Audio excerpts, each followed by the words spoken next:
Salut tout le monde et bienvenue dans Icônes de cinéma, une mini-série dans laquelle je vais vous présenter bon nombre d'hommes qui ont inspiré le grand écran. Et je m'efforcerai dans celle-ci de remettre une pointe de vérité dans tous les exploits qu'ils ont accomplis. Parce que oui, le cinéma aime quand même en rajouter une petite couche et embellir le tout. Tu te ferais un peu chier devant un film si c'était pas le cas. Aujourd'hui on s'attaque au film de 2001 de Jean-Jacques Hano, Stalingrad, et plus particulièrement au sniper russe Vassili Zaïtsev.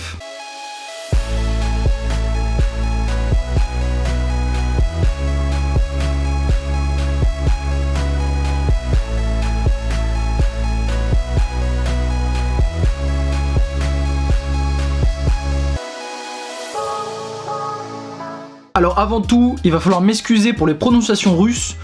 En aucun cas j'ai fait du russe dans ma vie, donc je vais faire avec ce que j'ai. Vassili est né en Yeleninskoye, et plus particulièrement dans les montagnes de l'Oural. L'Oural c'est ici pour les plus inculturés d'entre vous. Avant Stalingrad, il a servi comme commis dans la marine soviétique. Et il se portera volontaire au front après avoir vu la bataille éclater dans la ville de Stalingrad. Et peut-être aussi à cause de 2 ou 3 verres de vodka en trop, puisque bordel, c'était la merde à Stalingrad. Puisqu'en 42, face au gouvernement expansionniste nazi, se dresse la résistance russe, appelée l'Armée Rouge. Et on se retrouve à Stalingrad, qui est ici la dernière ville qui fait office de rempart face aux nazis.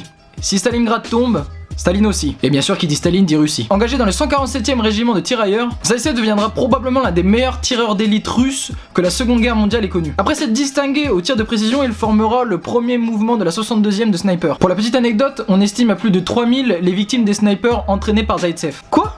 On s'en fout des autres, on veut savoir combien on a tué Zaïtsev ?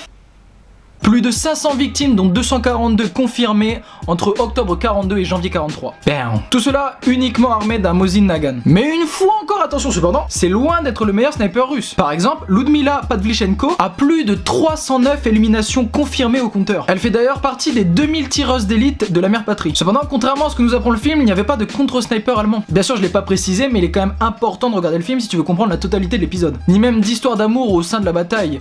Il y avait des femmes, certes, comme je l'ai expliqué avant, mais ici, pas d'histoire d'amour. Faut dire qu'en même temps, avec cette tête-là, tu pécho coup-ci coup-ça quoi. Mais la propagande russe aimait extrapoler les exploits de Vassili pour impressionner les ennemis allemands. L'écrivain Anthony Beevor dira ceci: les exagérations de la propagande rendaient quelque peu suspects les exploits de ces stakhanovistes de la guérilla urbaine. Comme les autres tireurs d'élite, Zaïtsev semblait fier de se venger des femmes russes fréquentant des Allemands. Mais Zaïtsev notifiera dans ses mémoires cependant qu'il a bien croisé un autre tireur allemand qualifié de la Wehrmacht, sous le nom de Erwin König. Mais la presse l'aurait quant à elle appelé Heinz Torvald, ce qui laisse planer des doutes quant à son existence. Et le duel aurait duré plus de 3 jours dans les ruines de Stalingrad. Le concept de sommeil est un peu mainstream en 42, je dois avouer. Zaïtsev racontera qu'après plusieurs heures de traque, il débusquera le sniper allemand qui était caché sous des tôles ondulées. Et ça par contre, le film l'a très bien retranscrit, je dois l'avouer. Il prendra d'ailleurs son viseur en guise de trophée. Pour lui, il a pris ce viseur pour tout simplement montrer que l'homme en face de lui était tout aussi bon. Et pour ça, je dis respect. Pourquoi j'ai la voix de Jean-Claude Van Damme, je ne sais pas. Le viseur est encore exposé aujourd'hui au musée des forces armées de Moscou. Après la bataille de Stalingrad, Zaïtsev se verra remettre la plus haute distinction russe en 43.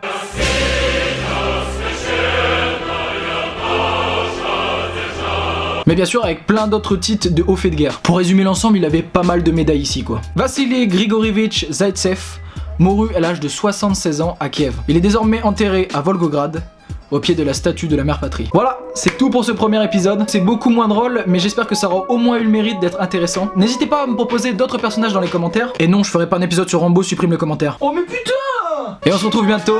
Das Vidania.